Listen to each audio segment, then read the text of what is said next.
Hey guys, what's up? It's Scott Clark with Scooter Media, and in today's video, we're going to be showing you how to get that film look using a film emulation plugin called Dehancer. Let's get into it. Before we jump into the computer here and show you exactly how to use Dehancer, I just want to let you know Dehancer is available for Premiere Pro and After Effects. Today's example, I'm going to be using it with Premiere Pro, but it's also available for Final Cut Pro and DaVinci Resolve as well. And you just download the plugin and then install it into the video editing software, and then you can access it through the video editing software. So the first thing we're gonna do is we're gonna go down to our effects panel. That is where you're gonna find the plugin. And then within the video effects here, there's gonna be a section called Film Emulation, and there is Dehancer right there. So we can just drag and drop that on our clip. As soon as we do that, you can see now that my clip has changed. It does look a little bit grainy, it's changed color slightly. So what I'm gonna do is I'm just gonna take a few things off of here. And in order to use the various different sections within Dehancer, every section has an enable button. So in order to use it, you do have to click the enable button to use that section. So what I'm gonna do is I'm just gonna go through here and make sure that these are turned off, and we basically have our original image to begin with. We've got our Dehancer plugin on there. The first section there, or the first option, is called Input. And I would consider this basically your color correction area, if you will. So as you can see, the source that we have in there is Rec 709. And if you've shot your image not in log, just in a standard picture profile, you're gonna wanna leave it at Rec 709. If you don't know the camera that was used, or you're not sure what it was shot at, you're gonna leave it at Rec 709. If you do happen to know the camera and everything that it has been filmed in, there is an option down here to go down and choose camera. So I'm gonna do that. So now that we've decided to choose our own camera, you can see this camera option has popped up here and it says camera not selected. And if we open the drop down, you can see a bunch of different options in here for the different camera manufacturers. But again, mine was shot on the Canon R6, so it's in this section here. And it was C-Log 3, and it was the Cinema Gamut. So I'm gonna choose this option here.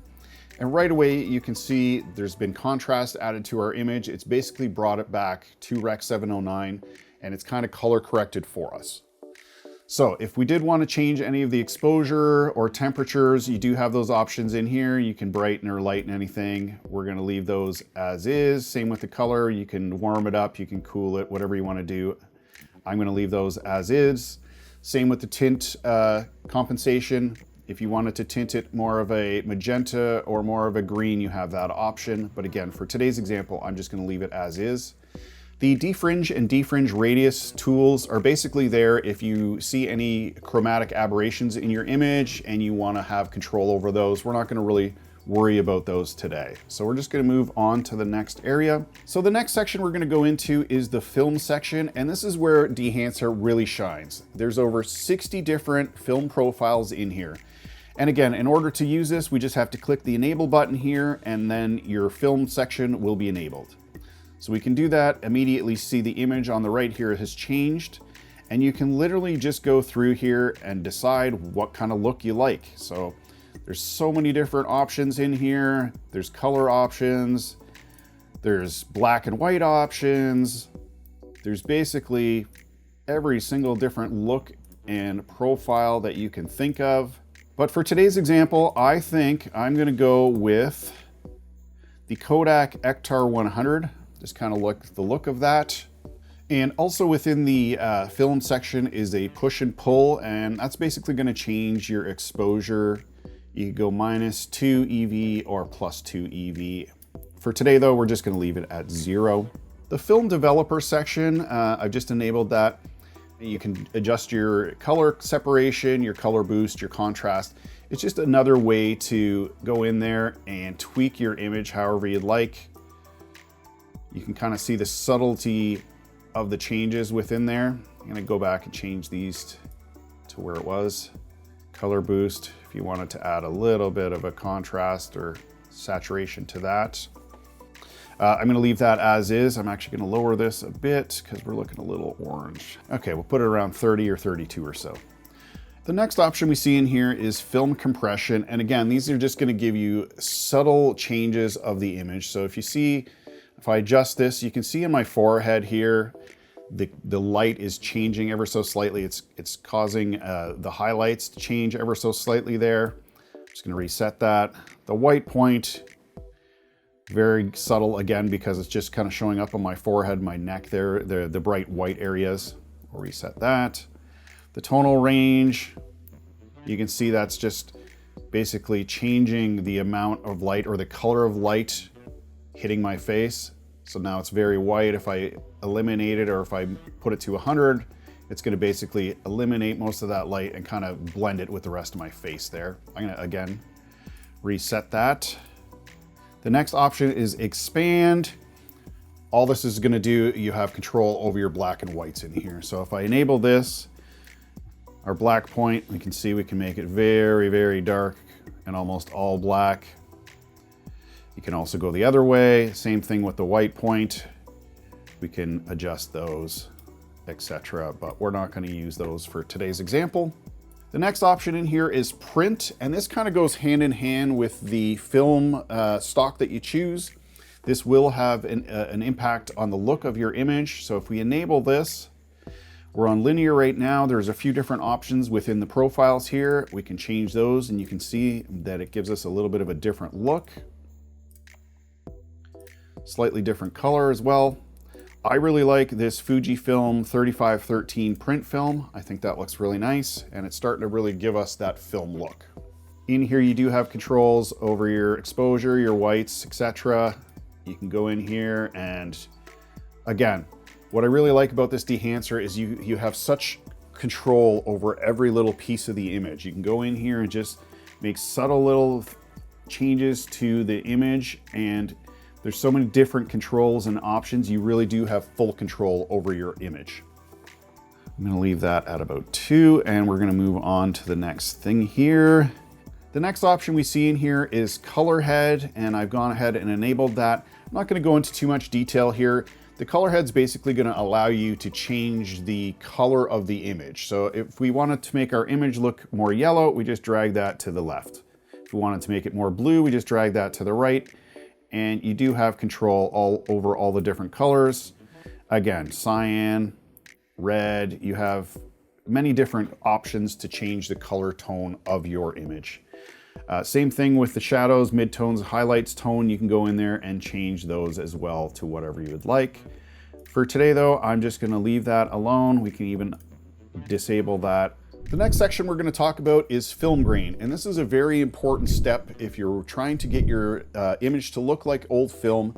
Film grain is really going to help to do that, and this is also where I think Dehancer really has a leg up on the competition, because normally when you put film on, you've got your image and the film just gets slapped right on top of the image.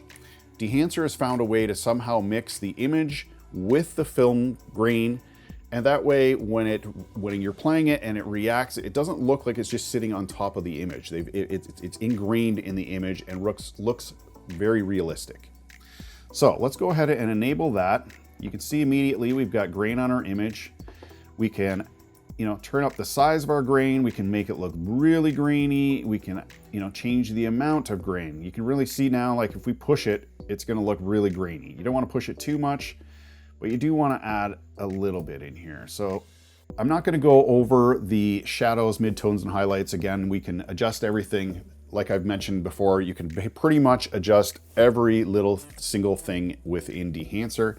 One thing I do want to point out though is you can change your film type, your film grain type from negative to positive. So right now, if I play this, whoops, we'll go back here, we'll hit play. And there you can see the grain in the background there and on my face a little bit. Now if we switch this over to positive, it changes the look of that grain ever so slightly. I kind of like the look of the positive. I think it just doesn't stand out quite as much. It doesn't make it as grainy. So I like the look of this. But you can see our image is really starting to look like film. We've got the grain, we've got that film look. If I turn